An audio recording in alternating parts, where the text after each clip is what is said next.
पाचवी बहुमताचं सरकार माझ्या तरी आठवणीत पहिल्यांदा आलं. बरं, इथे सुद्धा बहुमत आहे आणि केंद्रात सुद्धा बहुमत आहे, म्हणजे डबल इंजिन.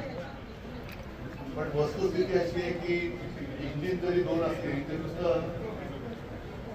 धूर सोडतंय, प्रत्यक्षात काहीच नाही. परिस्थिती फार वाईट आहे आणि हळूहळू लोक म्हणजे शेतकरी असतील आणि सर्वसामान्य सुद्धा त्या एका भ्रमातून बाहेर पडायला लागले.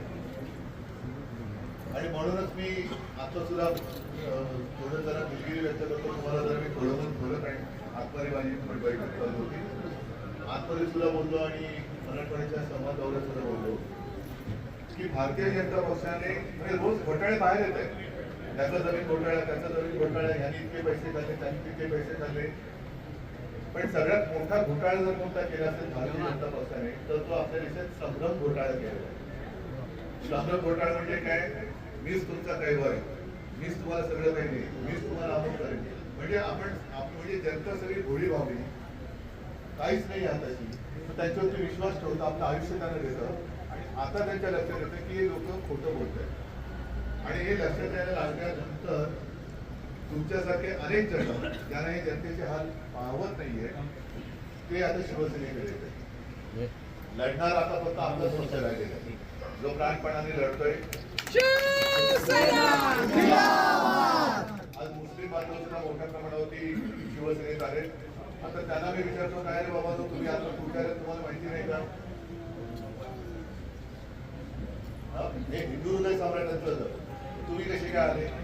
त्याचं कारण त्याला माहिती आहे की आम्हाला जे हिंदुत्व शिकवलं ते वेगळे आहे आणि ते जे काय करतात ते त्या भाकड करतायत, त्या भाकड करतायत. म्हणजे आज मी मोहन भागवतांचं स्टेटमेंट वाचायचे की हिंदू धर्माचं रजिस्ट्रेशन नाहीये तर संघाचं कुठून मिळालं, असं म्हणजे स्वतःच्या सोयीनुसार या सगळ्या गोष्टी करत चाललेल्या आहेत.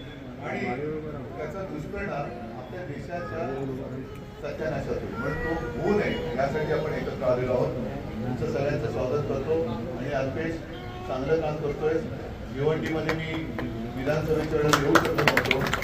आता तेव्हा आपण तिकडे जाऊ, निवडणूक असो वा नसो, पण तुमच्यासाठी मी तिकडे आल्याशिवाय राहणार नाही. सगळ्यांना शुभेच्छा देतो. धन्यवाद. उद्धव साहब तुम आगे बढ़ो, अल्पेश ज्यादा आगे बढ़ो.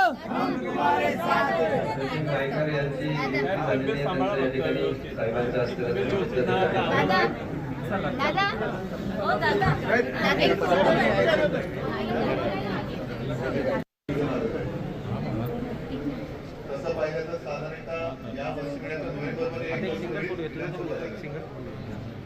एक वर्ष जर आम्ही थोडं शांत राहिलो, म्हटलं जरा एकदा कळू दे तर सरकार बरोबर जनतेने निवडून दिले का?